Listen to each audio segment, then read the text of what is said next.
Why do women repeatedly chase toxic men who leave them emotionally drained and physically unsatisfied? I'll tell you why. It's because sometimes the illusion of excitement is more enticing than the reality of the connection. Honestly, I think that it is one of life's cruelest ironies. You find women sitting across from their friends complaining about how men are so emotionally unavailable, very detached, and yet they are the same ones texting him 2 a.m. in the morning, fully aware that he would roll in, take what he wants, and leave. And while this category of men have a confidence that fuel their ego, we have women left to piece themselves together, convincing themselves that next time will be better, next time will be different. Spoiler alert, it won't. Now, I think that women don't get into relationship with bad boys because they want to change them. It's the danger we like. I mean, why would you want to change them? No, then the appeal is gone. We are attracted to bad boys because we're trying to fix ourselves. Sadly but true, I would say that bad boys always win, not because they're better, but because they are more exciting. They understand one truth that nice guys haven't grasped. The game is about perception, not substance. See, in the world of modern dating, thrill beats thoughtfulness, arrogance beats attention, and toxicity just beats tenderness. Bad boys always win in that regard. Now, let's pull back the curtain and examine why bad boys dominate the bedroom, thereby leaving both their victims and their competitors questioning reality. First things first, they have the bad boy formula, which is confidence without effort. You know, at first glance, bad boys seem to have it all. Their confidence oozes from every pore, from every corner. Their demeanor suggests that they could care less, and their lack of effort is always mistaken for mystery. Now, this combination makes them irresistible, especially to women who confuse apathy for allure. I've been there, I've done that, been there, and I'm now wiser to acknowledge that bad boys are a waste of time. Now, ladies, follow me, especially the young ones, because here is the kicker. Believe me when I say that it's all a performance, all a performance. That guy isn't so enigmatic. He's just lazy. His disinterest isn't a sign of depth, it is a lack of character. Yet it works because we women have been conditioned to believe that the man who doesn't care about us is the man we need to chase. And you shouldn't be chasing because every time you chase, you're in your masculine energy. I don't care how long it takes for them to come, don't chase. You will be chasing a long time if you do, and you would lose yourself in the process. You would doubt yourself, and you will become a shadow of yourself. So don't attempt that futile journey. It's always not worth it. But this doesn't change the fact that they often win in a bedroom because the more mystery that they make you think they're exuding, the more you start to create a picture of what they could be like if they really are in love with you. And the more you think that, the more you long for their touch. And once this is established, and they know that you want them, it's easier for them to get in between your legs without so much of an effort that a good guy would otherwise invest. And this brings me to my second point, the seduction of chaos. The seduction of chaos. That's the problem that we have here. And what do I mean by that? You know, toxic relationships thrive on chaos, and chaos is addictive. When a bad boy ignores your texts for days, he knows that your anxiety will definitely build. So The day that he finally replies you, your brain just goes poof. It releases a flood of dopamine. Your mood is off the roof for the day, throughout the day, just like a kid who just got her candy, her favorite candy, after a hot sunny day. Now, this push and pull dynamic would definitely create a cycle of addiction that will only keep you hooked, even when you know that it is bad for you. It's not just about the thrill, it's about the story that you make up in your head. It's the story that you make up in your head for them. It's about the excuses that you give for their actions. You convince yourself that your persistence or your patience will eventually fix him. It will eventually transform him into the emotionally available man that you crave for. But listen, my darling, this narrative perpetrated by novels, Mills and Booms is a lie. That man isn't broken. He knows what he's doing. He's just not interested. It's plain and simple. And the sooner that you realize it, the safer you will be in your emotions. But no, what we find women doing is clinging to the fantasy, mistaking his breadcrumbing for a fist. So if you have a good guy who cares more about you, texts you back promptly, listens attentively to you, and genuinely cares about your needs, both emotionally and physically, if he's the kind of guy who would spend hours learning what you like in bed, ensuring that you're satisfied in every step of the way. Treasure that, because we are fast and steadily losing this category of men nowadays. But the question is, would you notice? I guess not a chance. Why? Because the good guys don't make you work for it. That's the problem. You want to work for love. His kindness is seen as boring. His consistency is seen as unchallenging. And honestly, in this warped logic of modern dating, a good guy's willingness to invest in you is a turnoff because it doesn't come with the chaos that you've been craving or that you've been trained to crave.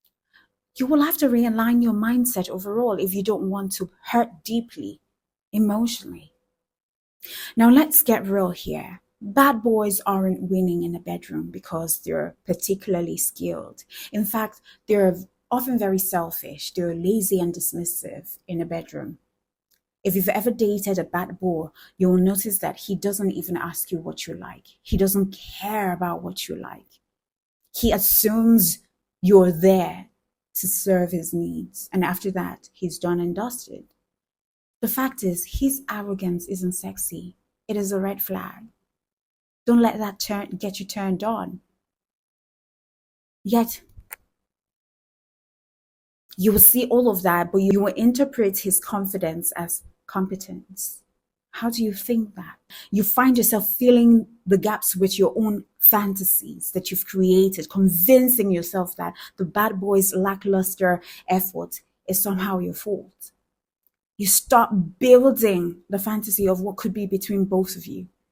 And that's where the problem is, the fantasy that you build in your head about this guy. Meanwhile, you have a good guy on the side who will take the time to learn your preference and prioritize your satisfaction, and all of that is dismissed as nice or too nice.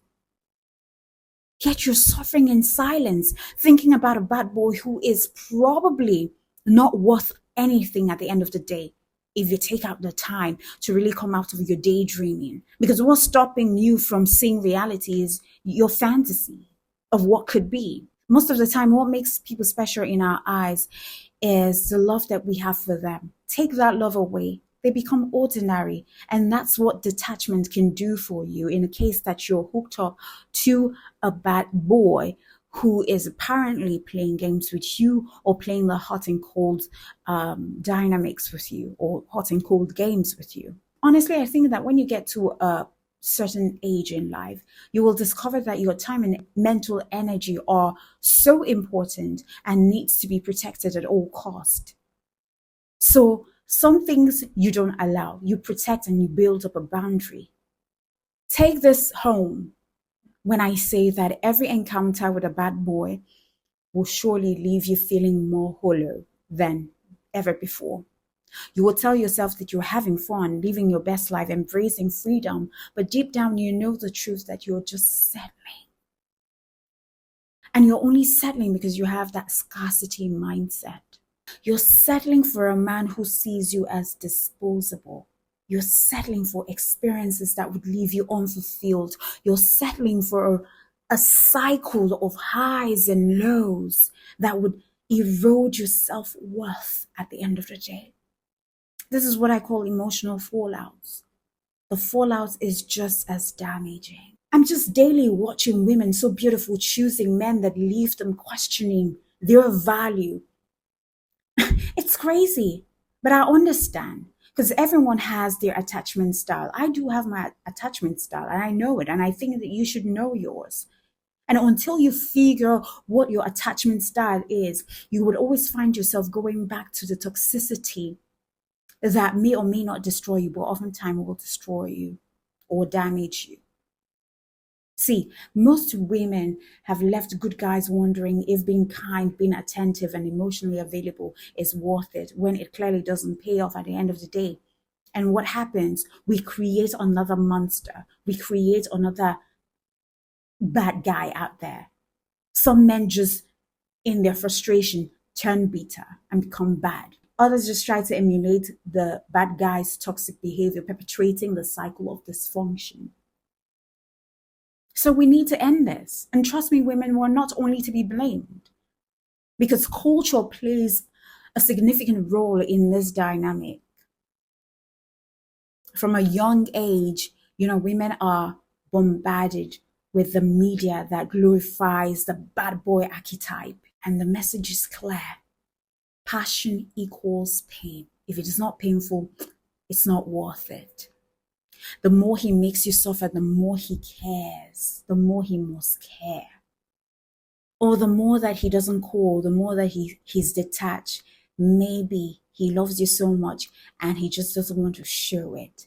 So we're always making excuses for the men's dysfunctional behavior. So this narrative warps women's understanding of relationship, leading us to associate stability with boredom and chaos with love. Meanwhile, men are taught that their value lies in how much they can take, not how much they can give.